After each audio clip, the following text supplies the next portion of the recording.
This video is brought to you by John Robson Guitar Tuition. If you enjoy the content, please consider supporting the channel by enrolling on a course, purchasing some guitar lessons or a t-shirt, or you can join my Patreon. Now, on with the show. Hello chaps, welcome once again to John Robson Guitar Tuition. As always, I do hope you're well. Yes, so 5 things that guitarists say and what they actually mean. It's a little bit of fun, this. I'm poking fun mainly at myself here because these are all things that I've said many times over the years. So let's get cracking straight away with... I'm a Marshall man. Yes, indeed. Now, what that usually means is I'm a noisy bugger. I'm certainly used to be.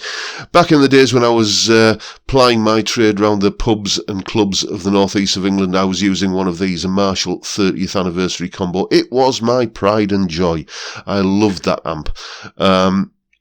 It didn't love me, though. More about that in a second. But you could switch this thing from 100 watts down to 50, down to 25. And even at 25 watts in the biggest of venues, like, some pretty big social clubs and working men's clubs we used to play, everything was usually mic'd up, mics on the drum kit, and, basically, not just relying on a vocal PA, everything was mic'd up apart from that amp, because it just didn't need to be mic'd up. It was, even on 25 watts, it was a loud amp capable of filling the biggest of rooms. And, can't you turn it down, they would say, my bandmates, and it would be like, well, no, because that's where I get my tone. It needs to be that loud.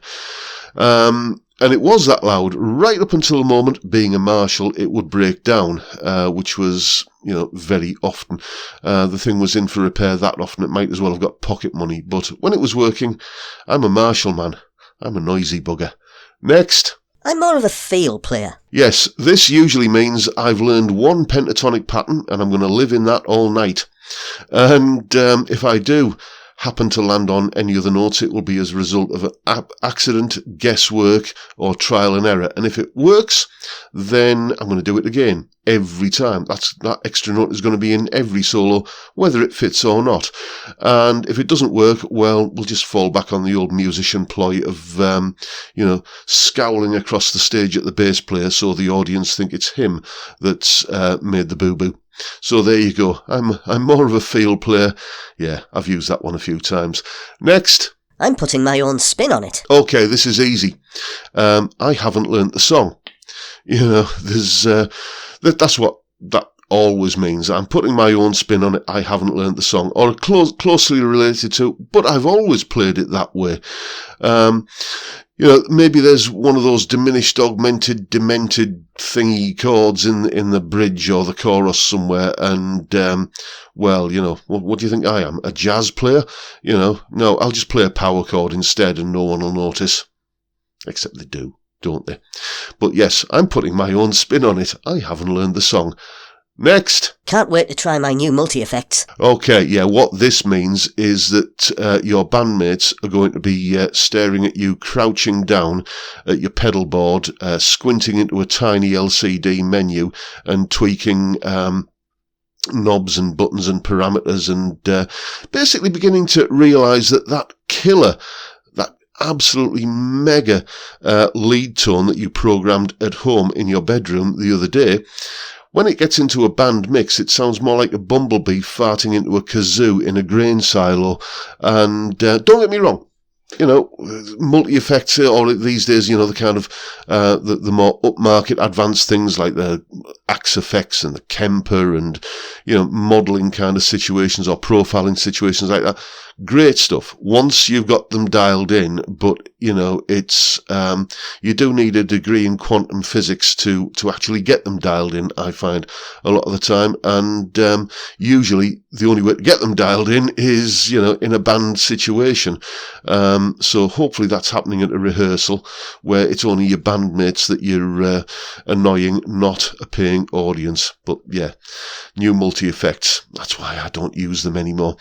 Next. I think this song needs another solo. Yeah, this usually means that the guitarist wants to turn every song into a 20-minute rendition of Freebird, essentially. Big, over-the-top, completely inappropriate, in most cases, lengthy, shreddy solo on the end of the song. The reason this usually comes about is because, you've been rehearsing for months and you haven't used the time correctly, instead of actually, learning songs. What you've done is, just treat it like a boys' night out where you bring a few beers and you have a jam and, it's all fun until you've got a gig next week and, you've got 30 minutes worth of material to do a 2-hour set, and some lengthy solos do tend to come out under those sort of circumstances.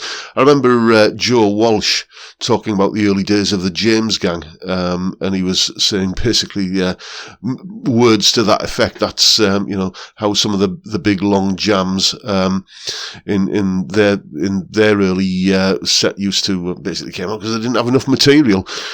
So yes, when the guitarist says, I think this song needs another solo, it usually means that you don't have enough material to fill the set.